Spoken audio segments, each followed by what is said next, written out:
do this thing. Hello, everyone. Welcome to the panel you chose over Pat, which means either you're not Pat fans or you don't know who that is. Either one is fine with me. I like the answer. It's possible that they're going to Pat's second panel, which is like tomorrow or Sunday. Either one. Yeah. With whatever reason, I'm happy you're here. That's right. I'm glad that everybody's here. And I'm glad that Eric's not recording. Now he is. Now he is. Yep, he missed that 30 seconds of enjoyment. So this is the, as it says in the sheet, the 16-Bit Wars same name, different game panel. So basically a lot of the time in the Super Nintendo Sega Genesis era, there were a lot of games that would come out, weirdly enough, that would have basically the same names. They'd cover it, they'd look like they're identical games, then you boot them up and they'd be completely different. And this was kind of a lot of the games that I remember as a kid getting discussed in like schoolyards and stuff as being the arguments about which console was better during the whole war. Specifically one game that Eric's going to talk about at some point in the near future. It was like the big one, but we'll get to that. My name's Adam, also known as Gunstar Hero 777 on YouTube and all other devices because I'm a huge treasure nut and a Sega fan. I did this panel at a couple of other conventions, much smaller than the biggest one I've done it at, and this is the first time I've had like multiple guests who are actually bigger on YouTube than I am, so go figure. Ride their coattails into the sunset. Why not? So. Okay. My name is Joe Drilling, also known as Joe Drilling on YouTube and other places. I do a show called Same Name, Different Game. It's about this very thing that we're talking about here today. My most recent episode is about Super Mario Bros. 2. You should watch it. I don't know if you know this. Super Mario Bros. 2 that we got here in America, not the real Super Mario Bros. 2. I know. My uncle works at Nintendo, and he told me it's not the real Super Mario Bros. 2. So, yeah.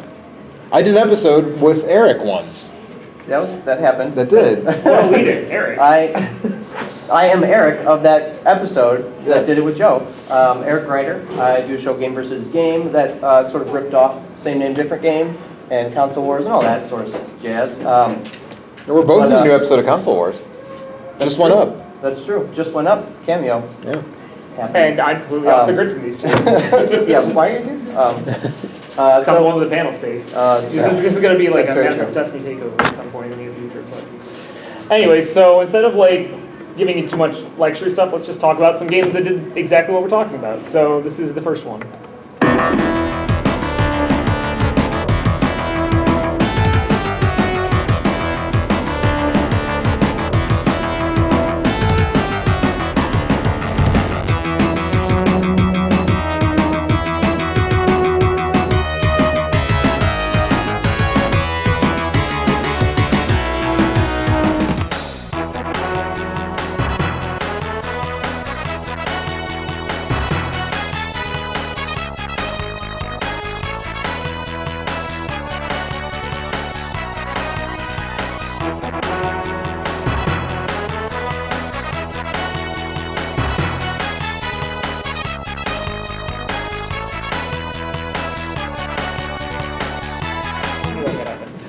So Konami was the most notorious to do this. Almost every one of the games they released in that era, for the most part, were kind of this thing where they had the same name and they were like from mildly to extremely different, which is where Sparkster's on like the other end of the spectrum. But like Zombies Ate My Neighbors had mild differences. Sunset Riders is sort of the same, but a little bit different. And then you're on like the other end of the spectrum completely is stuff like Sparkster. So Sparkster on the Genesis was like a straight sequel to Rocket Knight Adventures, which is considered to be like one of the finest side-scrollers on the Genesis. And they went and decided to make a sequel. It was popular enough that they went, well, let's make it for both systems. But instead of making a sequel on the Super Nintendo, what they did is they made a kind of a quasi-remake. So like part of Sparkster on the Super Nintendo is like stuff carried over from the first game, whereas Sparkster on the Genesis is like a straight-up like new game with like new features and everything. Unfortunately, the new Genesis sequel was significantly inferior to both the Super Nintendo Sparkster and the Rocket Knight Adventures for Sega Genesis. The major differences was in the Genesis one, they had this weird slot machine that came up that you would just get for killing enemies. And it was really easy to get extra lives, which made the game like a lot simpler and easier to get through, which Rocket Knight's kind of notorious for being a difficult game at the time. And there wasn't as much variety. Like if you watch the Super Nintendo half, there's like a part where you're doing a side-scrolling shooter, and there's that same robot fight they have in that version and stuff. Whereas Sparkster in the Genesis version, they have the robot fight at the beginning because it's from the end of the first game, and then after that it's pretty much just a straight side-scroll the entire time, which that was like one of the main features of why people were kind of bummed about it. Also, they made Sparkster look more tood. Because everything in the 90s was about tood. So like he's got the growl on, he kind of has like the Kirby like He has face. like spiky hair. Yeah, instead of having like just a cute, adorable, fun face. He always had spiky hair, but you couldn't see it. Right, it was under the helmet. But in like the Konami and the manual in the back, they had it. Whereas he looks more normal in the Sparkster for Super Nintendo, more like his original design. And then the game was sort of forgotten after this for almost 20 years? Yeah, roughly 20 years until like 2012. They made a sequel called Rocket Knight for Xbox 360 and PS3, which was... Not very good. No, it's kind of a bummer. I still haven't like bought it. I played the demo and I'm like, this is not the same. But they're both good games in their own right. Like I mean, like Sparkster was not Rocket Knight Adventures, but like compared to most of the crappy platformer side-scrolling mascotty games you got, it was still really solid. It just wasn't the same. And everyone kind of wished that they just made Sparkster for Super Nintendo for both systems, which everybody got on the Genesis was like, so we gave you Rocket Knight Adventures and you shaft us the next time around. Thanks, Konami. Thanks a lot. So they're both good games, though. They're both worth seeking out, but they're all the levels are made generally different. The Sega version doesn't have as much like unique content to the Super Nintendo one, but Super Nintendo kind of retreaded some ground with Rocket Knight. So Rocket Knight's still the best version, but it's worth playing Sparkster for Super Nintendo too. Sparkster for Genesis, it's good, but it's also expensive. Like it's like $70. Really? Super Nintendo's getting expensive though too. Yeah. Well, it's because everyone's realizing that version's better. Oh no! And I've ruined everything for Joe. Tripod, you're the one arguing me. Yeah. I forgot my tripod. I left my apartment at like I'm putting you on the spot now. You go 7 next. o'clock. It's me. I'm going next. I Okay. said so. That's fine. I can go next. This is a professional production. Okay. I guess I'll start with this one. Pull my finger. No way. Come on, Beavis. Pull it. Okay.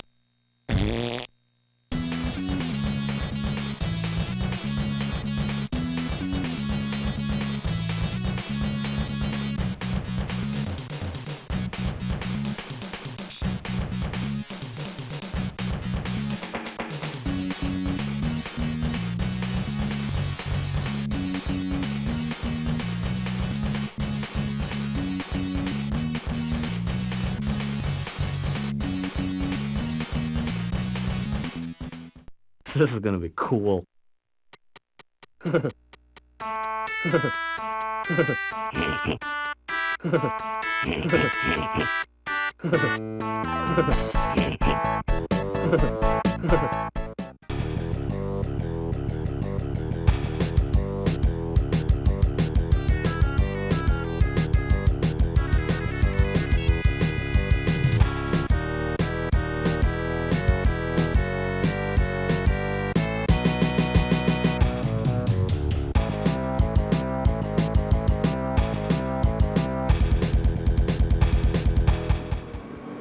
Okay, so Beavis and Butthead is a weird case, looking at it from a modern perspective, but is actually not that weird of a case looking at it in the 16-bit era. So what happened with Beavis and Butthead is basically Viacom had just started a new game publishing arm called Viacom New Media, which lasted for about 5 years before they just kind of decided to shit can the whole thing. But and what they did is they farmed out the development of this game to two completely different developers.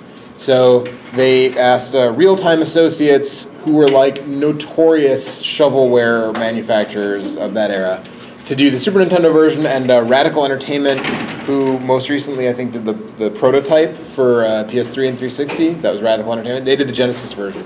So what you end up getting is two completely different games. So the Genesis version has bigger, more detailed sprite work, and it's more like an adventure game.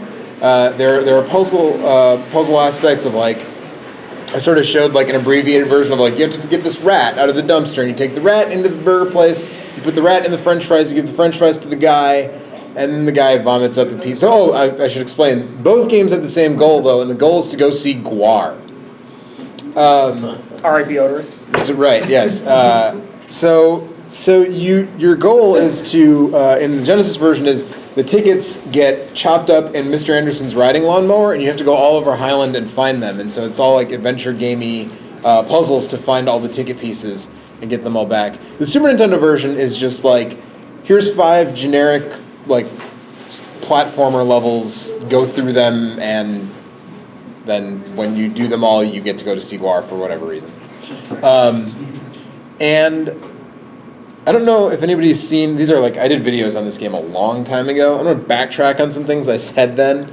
I said then that the music in the Super Nintendo version was better, and I revisiting it, I was wrong about that. The music in the Genesis version is definitely better. The graphics are better in the Genesis version, which is kind of weird for that time. Like, a lot of people sort of hold that, like, the Super Nintendo always had better graphics, and in the case of stuff like Aladdin or Beavis and Butthead, like, I don't know, what do you think about Aladdin? I think the Genesis version looks like way better. I think it's sort of more a preference thing, but I think the Genesis ultimately has the better graphics. Not to steal, but yeah, the Genesis version had the Disney animators working on that game. Right. Yeah, exactly. So they kind of had like an unfair advantage from the get-go. It's just not unfair. What's unfair about that? Anyways, so that's sort of what happened with Beavis and Butthead, I mean, Rocket Knight was sort of like, yeah, some of the levels are the same and some are recycled from the first game on the Genesis and the Super Nintendo. But like, Beavis and Butthead the stages are called the same things. Like, there's the mall, there's the streets of Highland, but the actual level structures themselves are totally different. The way you progress through the game is totally different. It's all totally different. And it seems like with licensed games, that was really more the order of the day during this time. Either first party would do it, like Sega did a lot of licensed games themselves, so those would be different than what you would see on a Nintendo system. That's what happened with a lot of the Disney stuff. Dick Tracy's the one I remember. Like, Dick Tracy, right. Dick Tracy was done by Sega Technical Institute on the Genesis side, and it was published by Bandai on the NES, but I don't remember who actually developed it. Probably Tosei or somebody. So yeah, so that's Beavis and Butthead. There's also a Game Boy Beavis and Butthead game that came out years after the fact. And it's like a top-down it's shooter. Like a top-down, yeah, and you only play as Beavis. Yep. Which is weird, and it's strange. It's a strange thing. But yeah, Beavis and Butthead. You got 2 lead-ins you could go into. Which one's better? Which one's better? The Genesis. So, okay, right. Important note, neither of them is really that good. If you have a lot of nostalgia for Beavis and Butthead, the Genesis one is fun enough. But the Super Nintendo one is, abject garbage, even if you like Beavis and Butthead. There's nothing to enjoy in the Super Nintendo game. What am I queuing up here, Eric? You mentioned it. Let's do Aladdin. Okay, let's do Aladdin.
So that's Aladdin. As you can see, they're 2 very, very different games. The Genesis game, which was played first, that was all developed by Virgin and published by Sega. Yeah. And the Super Nintendo one was all done by Capcom, since they owned the rights to do Disney licensed games on the Nintendo consoles. And the Genesis takes a more action platformer route, and the Super Nintendo more of a traditional platformer, with Aladdin being more acrobatic, bouncing off enemies, things like that. And Genesis is obviously more action-oriented with the scimitar, which is actually a pretty big, not necessarily complaint, but people that sort of lean towards the Super Nintendo would say, oh, well, in the Genesis he uses a sword, which is unlike his character in the movies. Like, he never uses a sword except at the end. Because they can't find a legitimate reason why the Super Nintendo one is better, so they just say, like, it's not movie accurate. The magic carpets for the HP. No, I was about to say, like, for just as a quick aside, like, that was the game that, like, everybody argued when I was a kid and, like, playgrounds about. Like, that was the big one. And even today, like, most of the time when I talk to my friends about it, they go, who had Magic Carpet? Who had Whole New World? Super Nintendo. That was, like, the end of the argument. I couldn't come back with anything. So, we still had a Magic Carpet stage. We didn't have Whole New World. That was the difference. Is that what you want in a video game? With the romantic interlude? Evidently! I just... What they tell me. Isn't it nice that that's what you can argue about? They're both good games, and it's just equivalent. That's true. Yeah, it's true. It's a movie game, so therefore it's horrible. It's nice that you don't have to worry about that. I personally, I really enjoy the Super Nintendo one, being a platform. Like, I enjoy both for different reasons. I find the Genesis one to be overall more satisfying. Like we talked about, it does have the nicer animation since Disney worked on it themselves. But I think overall it just works better as a game. The Super Nintendo one takes some license with the source material with like the inside the lamp and that weird pyramid level that came out of nowhere. Yeah, I mean, I think it was a solid game in its own right. Definitely not as together and enjoyable though as the Genesis, personally. Also, the Genesis, I believe the Genesis version was done by the team that they would leave Virgin and become Shiny Entertainment, right. Who would go on to do Earthworm Jim and Wild 9. And Matrix. And Earthworm Jim. We don't talk about that. Does that team do MDK too? That first MDK2 was Bethesda, That's strangely right. enough. I meant like MDK2, like zero. Is that a first-person shooter? MDK? No, It's it's a third-person third-person shooter. You have like a helmet with a gun or something. It's weird. It's a weird It's a game. funny game though. It's got a good sense of humor. But anyways, is that all you want to say about Aladdin? I think so. Generally speaking, I have a Sega bias. Like, that's most of my channel, but I actually do like the Super Nintendo quite a bit. It feels kind of almost Prince of Persia-esque in some aspects, the way with the acrobatics and everything, but I still think that there's something more satisfying about having the scimitar. Like that for me, like that more like action-oriented thing was kind of a cooler thing for me. You murdered Jafar by throwing apples at him. Yeah. I mean, that seems kind of counterproductive to having the scimitar, but what are you gonna do? Let's go with the, okay, so I'm gonna kind of lead in this really quick.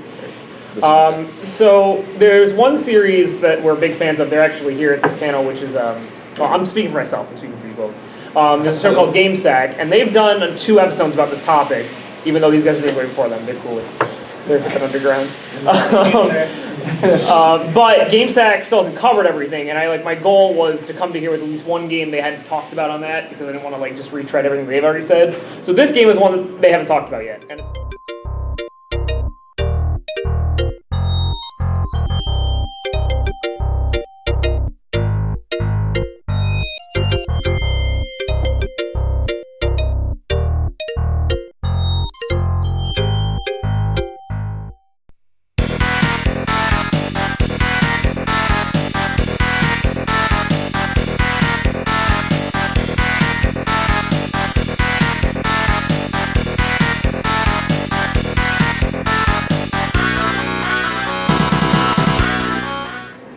it's more abrupt than I remember. That was a very abrupt ending. I'm disappointed in myself now.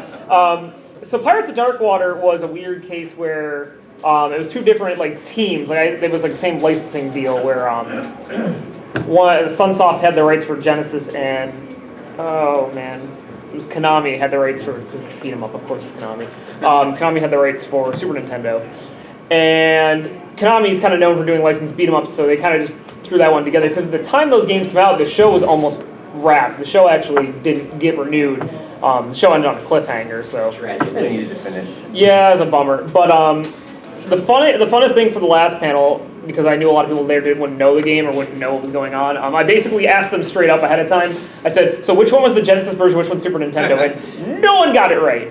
Because the music in the Super Nintendo version is so crunchy and it feels very Genesy. It feels tinny almost. The color palette's kind of weirdly washed out too. Yeah, whereas the Genesis version has that very almost calm, subdued music that we'd find more on Super Nintendo. So the Super Nintendo version was just a kind of just straight up beat 'em up. It wasn't bad, but it was just sort of generic. It sort of existed. The Genesis version, while having its problems, was weird because before the term came up and before anybody else was doing it, it was very kind of Metroidvania. It was more set up like a Portrait of Ruin or Metroid Fusion was, where you had sections, and you would like go to the different sections and find items and come back to other areas to get to new areas. But it still had that kind of Metroid feel where you had to like go to different places, explore, and go back, and with new items you could find new secrets, new areas, and kind of explore through the game. It also had the advantage of being able to like switch characters through each level, so each character had its own set of powers that you'd be able to use, and you'd need to use all the different characters in each level to like find everything and get all the gems and such on such forth to get to Blackbeard and murder him or whatever. Eventually, like make the Dark Sea not dark anymore. Does the game end on a cliffhanger? Actually, yeah, it does on both. You don't actually like finish the game. You just the like show, your video, and the game, all three of them, cliffhangers. yeah, exactly. It's intentional. Tiger. As for which game's better, I'm always going to be a proponent of games that try to be different from other games, even if they're flawed, as long as it's not like completely bad. In fact, there's a game that I'm going to argue that's way worse than this is better at a panel tomorrow, but the Konami beat 'em up is serviceable. Like it's fun, it's a beat 'em up. You just punch things, kill things. It's got enough energy to it that it works for what it is, and I don't think it's like an expensive game. But the Genesis version, which is actually a pretty hard game to come by, but it's never like super like expensive, is it's unique. It's difficult. It has some kind of stiff controls. It has like some weird like quirky like glitches that come up from different things, but like it was very different from a lot of games on Genesis because Genesis didn't have a Metroid style game on the system like that I can really think of. Like we had a Blaster Master at one point that was awful, and a couple of other random like exploration ones. Shotgun sort of set up the same way as this one is. Like you go to different areas with different items. So Shotgun was way more difficult than this. That game is like. So like I liked it for that, and I also thought Monster World 4. Yeah, Monster World 4 is the best example.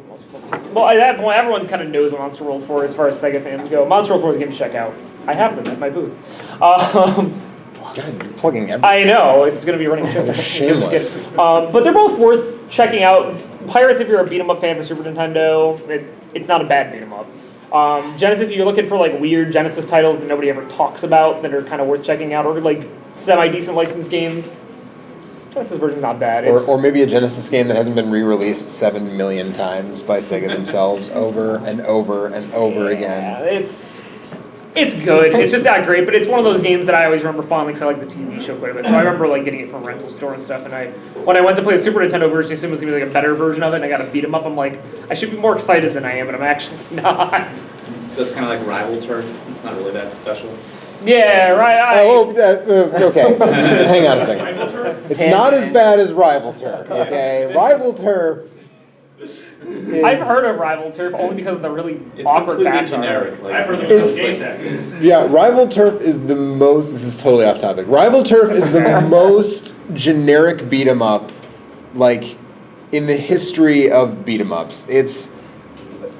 Everything about it is just like, it's so boilerplate. It's like, if a computer absorbed everything about all the different beat-em-ups in the 90s and spit out what it thought a beat-em-up should be, that's Rival Turf. Well, instead of subtracting health for using specials, you got to collect these additional points that you use to evolve your specials. That was pretty nice. Yeah.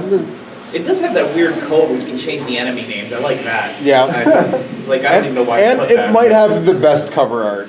Like, That's Now, Phalanx. Phalanx. Oh, yeah. Phalanx. Oh, yeah. You got a game with punching. You should do that one because we do have like we're halfway through. I have a so- game with punching, did you say? Yes. I do have a game with punching. Exactly. I was mostly just a thing to say we have like we're halfway through. so we Segue. should Oh boy. Punching. Keep it up. Okay. This is a game you might have heard of. This is the other one everyone on Playground like argue really hard about. There is no argument. And So, well, yeah, I know, but I'm gonna let you do that. I'm going to tell you why in a second. I shouldn't say argument. I should say it was my ace in the hole when everyone else was just telling me how wrong I was about Sega.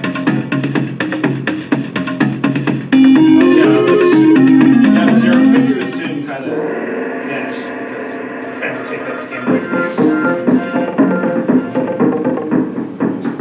This is really how it sounded? I will do all my recording for original hardware, man. This is Man. really how it sounds. Just shows how much better it is. Yeah, that's another interesting thing about talking about this. So, yes, okay, let's get it out of the way. Like, Mortal Kombat 2 is better by any standard. So if you're gonna play a 16-bit Mortal Kombat game, like, just play Mortal Kombat 2, it's the best one. But Mortal Kombat is historically super interesting. One, it's interesting because, yeah, it was like the big playground fight, right? And like, for me, like, I had a Genesis and a Super Nintendo, so I wasn't really into the like, let's fight about this. But people who had always been like, Super Nintendo's better, Super Nintendo's always better, it always looks better and sounds better, like, meh. And then like Mortal Kombat came out and they're like, this is so lame.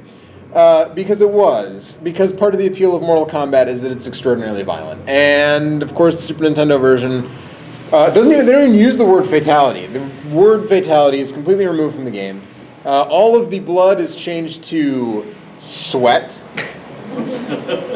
Well, It looks it's clear. It looks like sand, really. It looks like you're like punching a cat box off of someone's face. What did he say instead of finish him? And I then, didn't realize that. no, he still said finish him. Oh, But it wouldn't, when you did it, you would get a finishing bonus. Oh, okay. You wouldn't get a fatality.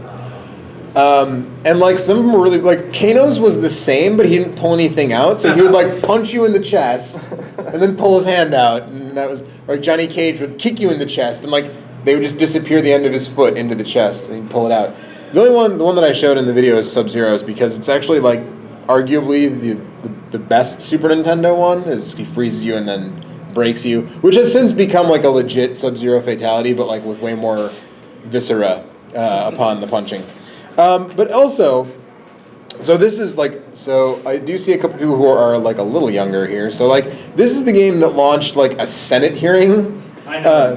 which you can watch on C-SPAN's entire back catalog is available on their website. You can watch anything that C-SPAN has ever done. Yeah, awesome. and so you can watch the whole like 3-hour Senate hearing of like Joe Lieberman and Herb Kohl being like, now Mr. Tom Zito of Digital Pictures, how do you like show us on the video game where it touched you? Like, it's just,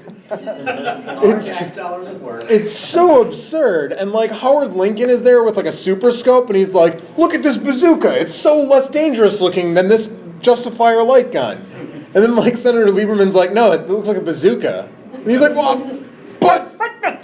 Yeah, it's just, it's so weird. And then of course like the funny part is that like when Mortal Kombat 2 came out, Nintendo was like, we'll put it out with the violence. That's what it said in here, introduced the ESRB. It did. It eventually led to the ESRB. Better for everyone. And there was a lot of talk about Night Trap. The most offensive thing in Night Trap is that song. Whoa. We'll get into this later because I don't want to take up any more time. But I Watch don't know. out behind you, Night Trap. I like that song. Sorry, it's cheesy. I have a problem for cheese. Play it on loop. But one thing Go to about this, sleep at night. I actually legitimately have an This is iPhone. C-SPAN's website? C-SPAN's website, yeah. Their search function is sort of janky though, so like it's almost better to just Google search for it and like find a link to C-SPAN's site through there. But the other thing about Mortal Kombat, this is another one of those things where like I made a video about this years ago, and I said the Super Nintendo music was better. And listening to that, like I don't know what I was thinking. That's why I had Like, it sounded muddled. was I sniffing glue when I scripted that video? Because the Genesis music is way better, sounds way closer to the arcade. Another weird thing that I didn't mention in the video I made, and I want to mention now, is that there's this weird thing in the Super Nintendo version. So the Super Nintendo version was done by Sculptured Software. The Genesis version was done by Probe Entertainment. And in the Super Nintendo version, if both characters throw a projectile at the same time, when the first one hits, the other one just disappears. Like, if Raiden throws a lightning bolt and Scorpion throws his harpoon and the lightning bolt hits, the harpoon just vanishes into thin air as soon as the lightning bolt makes contact. And it's the most awkward fucking thing. It doesn't make any sense, and it sort of like breaks the game in that way and really messes up the strategy. Whereas in the Genesis version, like if you do that at the same time, then they just both hit, which is weird. But yeah, Mortal Kombat. There was also a Sega CD version, which didn't require the code. So there's a code. I forgot that. There's a code for blood in the Genesis version. But there's a Sega CD version that doesn't require it, but it also has like horrific single speed loading times. My one story about Mortal Kombat before we move on is that my friend, he had a Genesis, convinced his mom that Mortal Kombat did not have any violence or blood, moved all of his equipment into the basement so he could put the blood code in secret.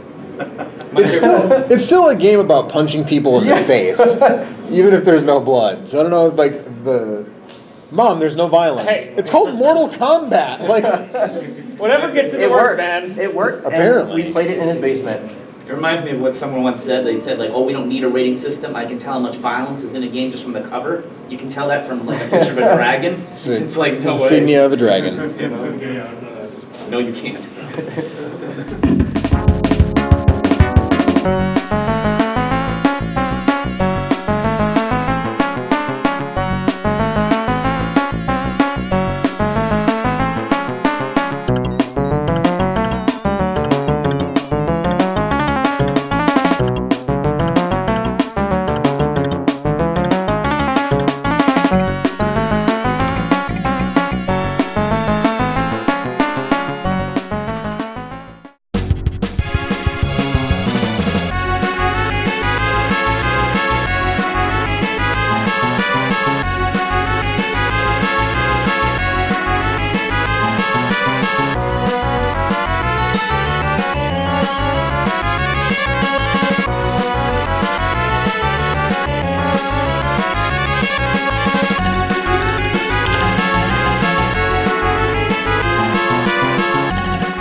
All right, that was Mickey Mania. That last clip you saw is my biggest issue with the Super Nintendo, and it is a crime against everybody who played Super Nintendo games. Loading times. Mickey Mania has loading times. I thought Street Fighter Alpha 2 was the only. Yeah, I do too. There's a handful Batman of Forever. them. Mickey Mania is one of them. From what I understand, it's usually only games that were made for Genesis and then taken to the Super Nintendo, but it's compression, like how much they compress all the data and graphics and all that sort of stuff. It has to uncompress all that loaded into RAM, and it takes forever. It just needs to have a cocktail and Yeah, it laid kick back, put relax its a little feet up. bit. Yeah, it just needs to decompress. The Genesis Mickey Mania is fantastic. I mean, it responds really, really nicely. The graphics look great. Everything about Mickey Mania Genesis is enjoyable. I don't feel like there was ever a moment where I was like bitter that I was playing this game. The Super Nintendo game, I mean, in terms of color and graphics and things like that, I feel like it's pretty comparable. But it takes the enjoyable experience of the Genesis one and like just picks things out of it, and then adds loads times. But it took out that spiral staircase level. The screen moves really, really strangely. Like the Genesis one, you're generally a little bit left of center, and everything moves with you. The Super Nintendo one, it shifts based on where you're at on the screen. So if like you cross the center line, now you're sort of right of center. Like the screen tries to catch up with where the character is. And some of those levels, Super Nintendo version is definitely by far the harder of the two. So I mean, if you want to challenge yourself for whatever reason, the Super Nintendo is the way to go. Because it's got a little bit of a smaller screen. I don't know if it's the smaller screen resolution or if they just put all like that moose level. There's dropping branches. The Genesis one, you can actually see where a branch is at before it falls. The Super Nintendo, not so. It just falls out of midair and you get caught unawares. And then certain enemies behave differently, like the skeletons that throw their bones. They throw more bones and they bounce in different patterns. It's definitely I mean, if you're going for Mickey Mania, go for the Genesis. Unless you choose to go CD, there is a Mickey Mania Sega CD. And if you happen to live in Europe, anybody? Any Europeans in the room? No? There's a PS1 exclusive in Europe. Are you serious? Yeah. I never knew and that that. has more content. So like really quick, so the Sega CD version has a bonus stage based on the band concert where you're trying to get up the tornado to Mickey, and it's just like a quick bonus stage. There's no like it's not like necessary. I think if you get there, you get like some one-ups. The PS1 version has this weird it's almost like a stealth section. It's like all fogged up and everything. It's based on Jack and the Beanstalk. You're trying to hide from the giant that's like stomping after you. It's actually really cool. I don't know why it was a Europe only release, but I have some information. I found this out. I was researching. That's But I what guess I do. the license expired in the U.S. and they still had it in Incorrect. Europe? Oh, okay. Tell me At the about time, Sony, there was a dude, I forget his last name, his first name was Bernard. Okay. Or Bernie, apparently. Stolar? Yeah, Bernie Stolar. When he was the executive vice president for Sony of America. Oh, the no said- 2D thing. Yeah. Said, no 2D, no RPGs. Oh yeah. And then Man, Sony Europe was like, sure, we'll do that. Smart people. And then Bernie Storlar left, and Sony was just like, we have some, I don't know, 2D games or some RPGs maybe. And then 557 and Symphony of the Night happened. Well, Konami actually threatened them to not give them Metal Gear Solid if they didn't approve Symphony of the Night. Symphony of the Night, yeah. So there you go. Also, I believe Mickey Mania was the first game that David Jaffe worked on. Yep, that's true. That is absolutely true. Yeah. And then he made I don't God know of that War. name eventually. offhand. God of War. God of War. Twisted Metal. Twisted Metal. Yeah. Got it. What was that? Calling All Cars? Was that the thing? That was his weird little like weird little. buzz project, and then he something else recently. Yeah. Like, Where- then he's doing that weird like drawing game thing, that multiplayer game. Yeah, Drawn to Life or whatever. No, not that. Are we This out of one. time? We're getting there. I'm gonna get through this one really quick. So this is.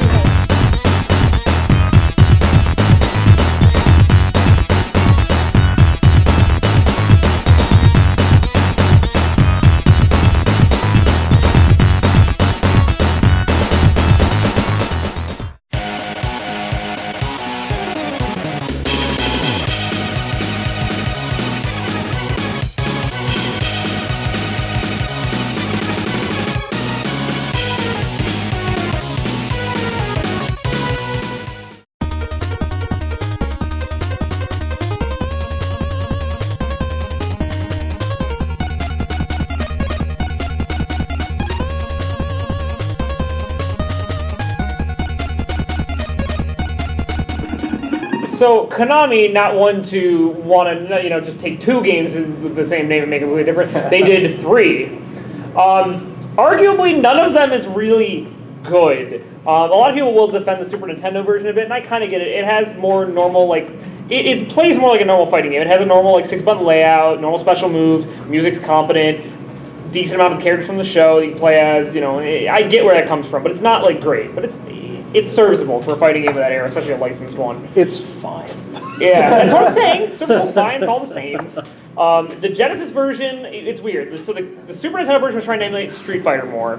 The Genesis version was trying to be edgy and cool, like Mortal Kombat. They talked all dark and they were weird finishing Eternal moves. champions. April O'Neil had a lot of cleavage. It was like they were That's the world needs. Yeah, well, it was very much like they were trying to push the envelope and make Dark Turtles, which arguably makes sense if you go off the original comic source, but they weren't. It was this whole other thing. It's not very good, and it's only a 2-button fighter on it was a late release. There was no reason for that. It could have been a 6-button fighter perfectly fine. There's only 8 characters as playable, and the other, it was Casey Jones, April O'Neil, the Turtles, and then Ray Fillet and some weird beetle thing, and it wasn't very good. Then the NES version is not a good fighting game, but for the time and for the system, it's impressive what they got away with. There's items that would drop in, it's pretty fluid, there's special moves. They had a lot of the good characters. They had Shredder, it was all real famous Turtle characters. So arguably the best roster maybe, but not a very particular game. Also the last licensed game that was released for this NES. Not the last game ever, but last licensed one. None of them particularly good, but I always found it odd that Konami really wanted to go above and beyond that 2-step. And they're let's make 3 different games. All of them different, none of them good. Good job, team. Pack it up and go home. And go. Yeah. I grew up with the Genesis version. I still own a copy, but It's also way too expensive. For as garbage of a game it is, all the versions, I think, except for... Genesis version's not expensive. Genesis one is not. NES is expensive because it's a late release. Tournament Fighters for Super Nintendo, people like it. It's got a following. I see it played on fighting game streams constantly. Not as bad as Turtles in Time and Hyperstone Ice and Price, but bad. Hyperstone is getting ridiculous. Hyperstone is getting ridiculous. You got 5 minutes, so you guys might want to argue between the two of you. I literally am going to show... I just want to get this in. I want to show this video. I'm going to talk about it for 2 seconds, and then I'm We're gonna make it work. We're gonna powerhouse We're going to make it work.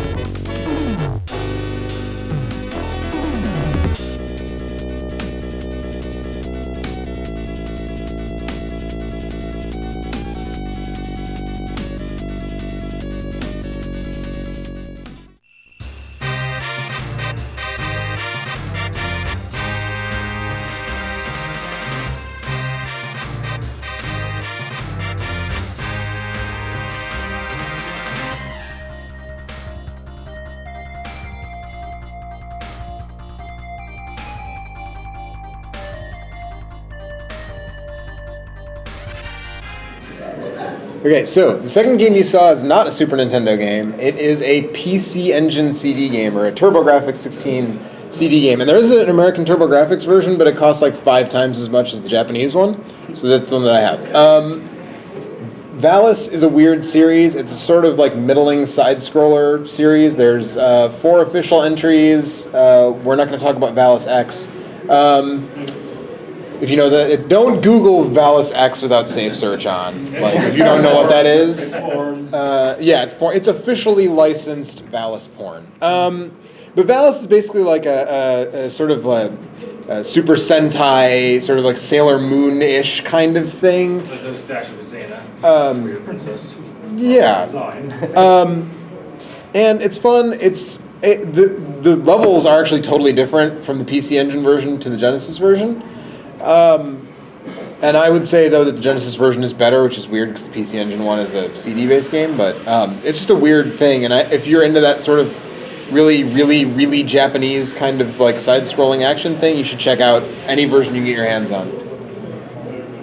That's about all I have to say about that. I just wanted to get a PC Engine game, a TurboGrafx game up in there. Yeah, also the PC Engine is fantastic.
Earthworm Jim 2, very quickly.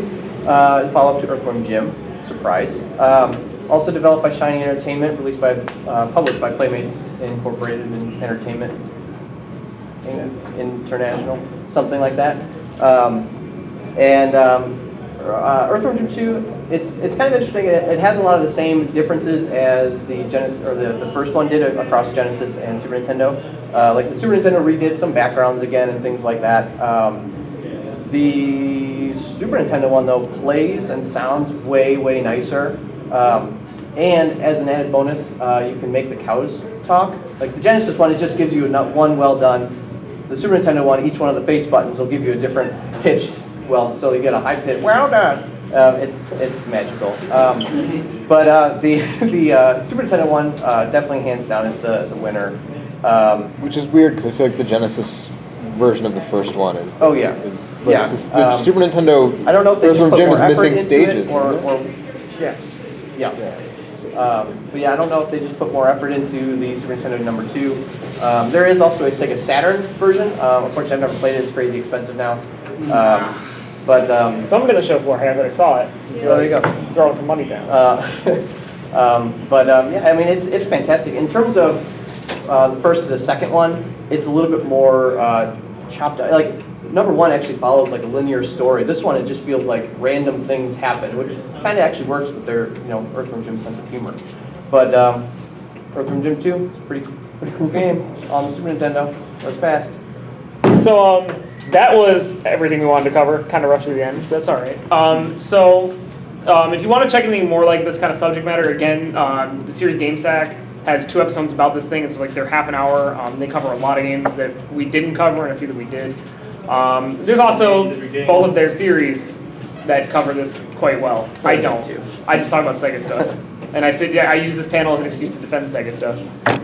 Also, just to find it fascinating. What's that? Speaking of that, how do you feel about Tiny Toons Adventures on the Genesis compared to the Super Nintendo version? The way better version. It was Treasure developed before they broke away from Konami. Not to say that the SNES version's like bad, but You don't think it's like way too long and mazy? I think there's way too many stages. it's all right. Like from what I've played of it, I only played a little bit of it at a friend's house when I was younger, and then played it again like an emulator when I just playing a bunch of games. I should give it a watch. Whereas the Genesis version I've owned since a kid. I've had the original since I was a kid. They're both good, but like the Genesis version is still better, which is because it had the treasure touch. I've never played the I Genesis didn't know one, that. actually. Animaniacs and Super Nintendo versus Genesis. Yeah, that was kind of another situation of, really quick, because he's got to have time to set up at 3:30, but I'll answer this really quick. The Genesis version is kind of like the Genesis and Super Nintendo differences between Beavis and Butthead. The Genesis version was more of a puzzle-oriented game, and you were trying to get like props from all these different movies to try to like, I don't remember, they were trying to save the studio or something, or they were trying to like just screw around or something. Isn't it, which one's like Lost Vikings? Genesis. The Genesis one was more like Lost Vikings, whereas the Super Nintendo was like a straight up platformer, and they're both good. Actually, the other one's a little more frustrating because it's very obtuse what you're supposed to do sometimes in later parts of that game, and the last stage can be really kind of frustrating on Genesis. But I like it more because it was different. I like Lost Vikings as a kid, so I'm a puzzle game person. I grew up with point and clicks and stuff, so that's generally wrapped up. So again, if you're interested, I have a YouTube stuff on Sega at Gunstar Hero 777. Just follow me on Twitter, shake_well. That's your best way to know. If there's a username Gunstar Heroes, it's me. You can find it. It's easy. YouTube/GryeDor, GryeDor, I'll be or Twitter. Yeah. I'll be slightly more pluggy really quick. I also have a booth at B10 where Oh my God. actual God. job. I have cool games. I can show them more things if they're interested in the subject matter. Guy. Unreleased ones that nobody would know about because I'm the only one that would know. It is cool shit. Go check them out. It is. Yeah. You guys can come. Thank you all for coming. This Thanks is a lot, literally everybody. infinitely more people than I thought would actually be here. Yes, we really appreciate. I would appreciate any one single person being here. All of you being here, I mean that. I like that, brother. Appreciate it.